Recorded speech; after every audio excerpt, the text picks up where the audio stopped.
చేయండి, షేర్ చేయండి and comment చేయండి and don't forget to subscribe to my channel. And lastly I'm using insight makeup fixer.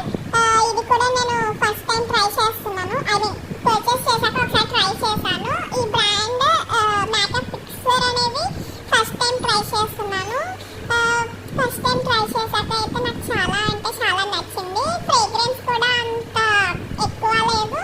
అంటే చాలా మంది ఫ్రేగ్రెన్స్ ఇష్టపడని వాళ్ళు కూడా ఉంటారు కదా, అందుకని చెప్తున్నాను. ఫ్రేగ్రెన్స్ కూడా అంత డిఫరెంట్గా ఏమి లేదు. అలా సంథింగ్ నాకు గుర్తులేదు. యాక్చువల్లీ ఈ వీడియో చూస్తున్నప్పుడు తెలిసింది. నాకు తెలిసినంత వరకు అయితే ఫ్రేగ్రెన్స్ ఏం లేదు. సో లాస్ట్లో ఆఫ్ కోర్స్ ఫెస్టివ్ వైబ్ అంటే మనకి దిండి ఉండాల్సిందే కదా. సో నెక్స్ట్ ప్రోడక్ట్ వచ్చి పర్ఫ్యూమ్. సో నైకాలో నేను ఎప్పుడు ఏం పర్చేస్ చేసినా సరే నాకు ఫ్రీబీస్ వస్తూ ఉంటాయి.